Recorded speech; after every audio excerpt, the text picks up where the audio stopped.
Canada की वो सर्द शाम थी जब पहली बार मुझे अपनी ही सांसों की गर्मी महसूस हुई। मेरा नाम हरलीन है, रणदीप की पत्नी, और अब इस बर्फीले देश की एक ठंडी बालकनी में खड़ी औरत जो धीरे धीरे भीतर से तप रही थी। रणदीप का ट्रांसफर टोरंटो हुआ था और मैं उनके साथ चली आई। शुरू में सब नया लगा, बर्फ, विदेशी लोग, अकेलापन और दिन रात का वो सन्नाटा जिसमें मैं धीरे धीरे खुद से दूर होती गई। रणदीप दिन भर ऑफिस में रहते और जब लौटते तो या तो थके होते या फोन में खोए हुए।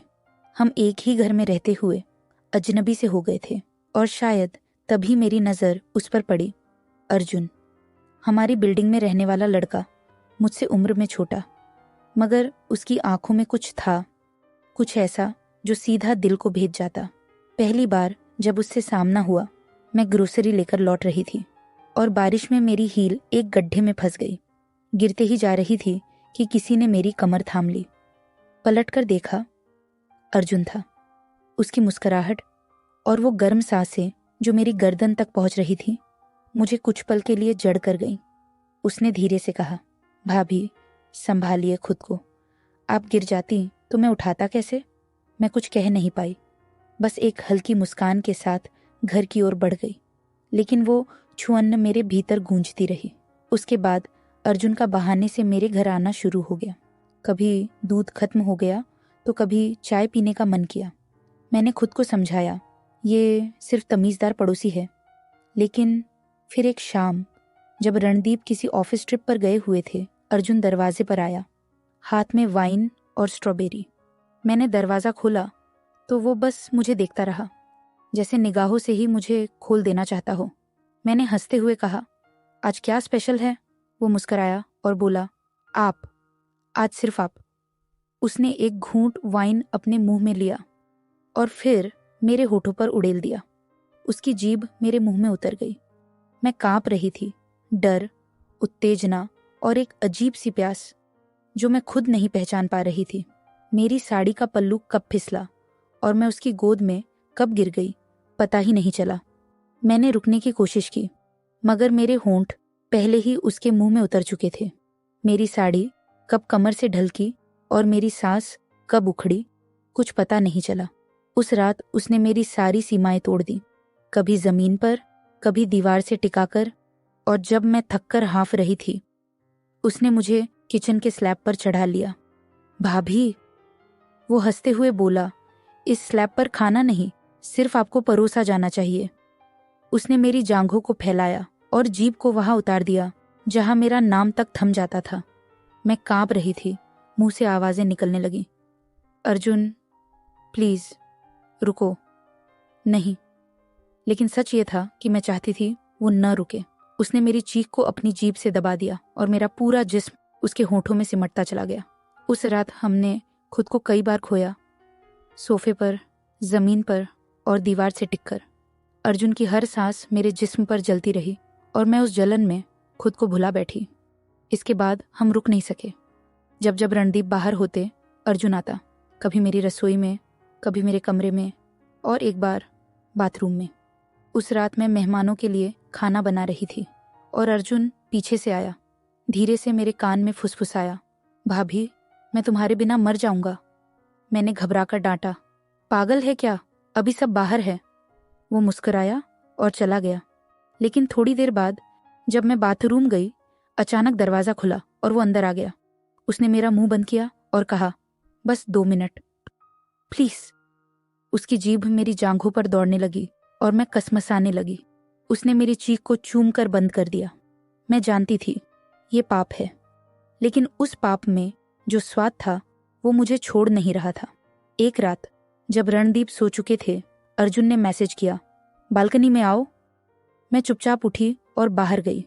वो नंगे सीने के साथ खड़ा था और बर्फ उस पर गिर रही थी। उसने मुझे रेलिंग से टिकाया, मेरी नाइटी ऊपर कर दी और मेरी सांसों को अपने होठों में कैद कर लिया।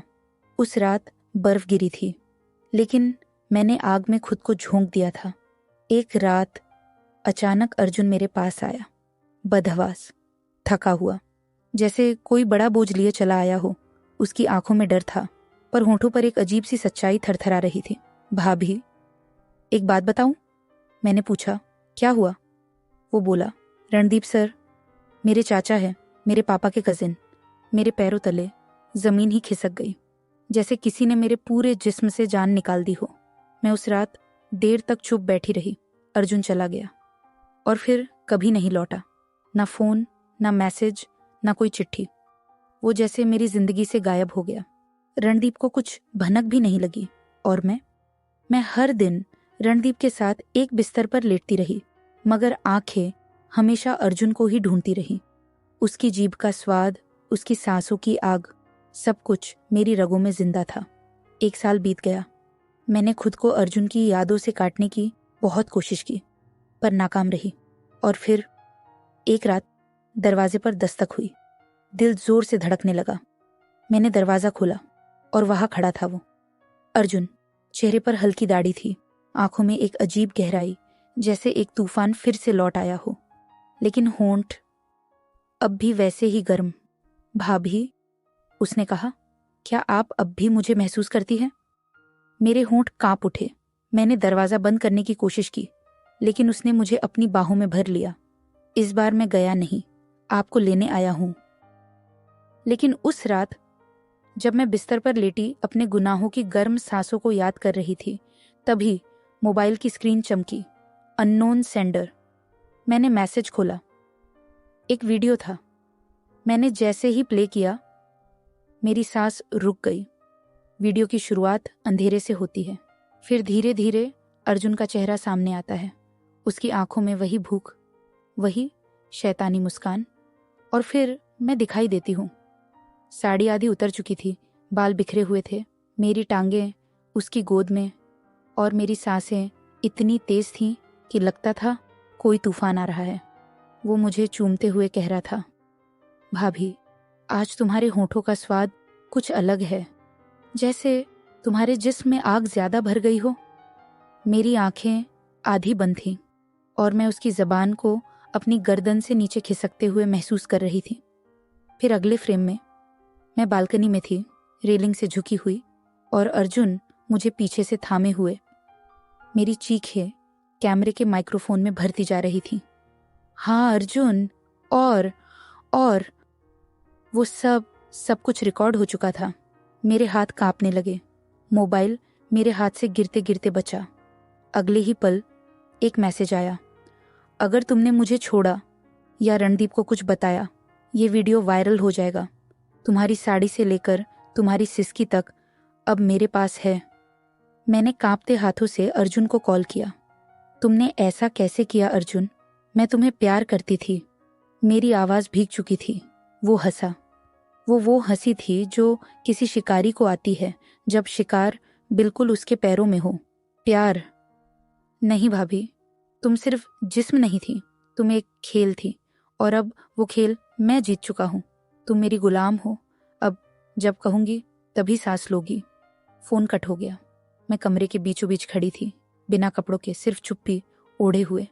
आईने में खुद को देखा और वहां एक औरत थी जो डर में नहीं, अब आग में जल रही थी।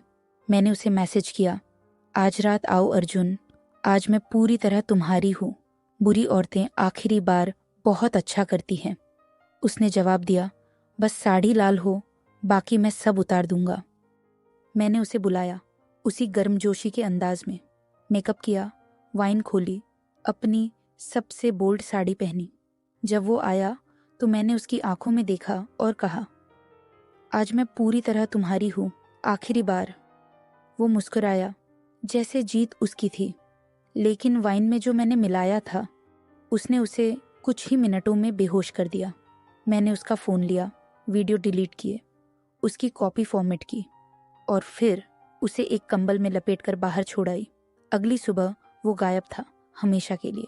शायद डर गया, या शायद समझ गया कि जिस औरत को वो काबू में समझ रहा था, वो खुद आग है, और आग को खेल नहीं बनाते। अब मैं हर सुबह अपनी बालकनी में कॉफ़ी पीती हूँ। कभी कभी हवा में उस छुअन की गंध आज भी लौट आती है, लेकिन अब मैं कांपती नहीं, मुस्कराती हूँ। अर्जुन ने मुझे तोड़ा नहीं, मुझे बना दिया। और रणदीप, वो आज भी वही है, अनजान, अपने काम में व्यस्त। लेकिन मैं अब हरलीन नहीं, मैं वो औरत हूँ जो खुद को जान चुकी है और अपनी आग को भी। मैंने सोचा था सब खत्म हो गया, अर्जुन चला गया, वीडियो डिलीट हो गया और मेरी जिंदगी फिर से उसी ठंडी रफ्तार में लौट जाएगी। पर शायद किस्मत को मेरी सुकून से नफरत है।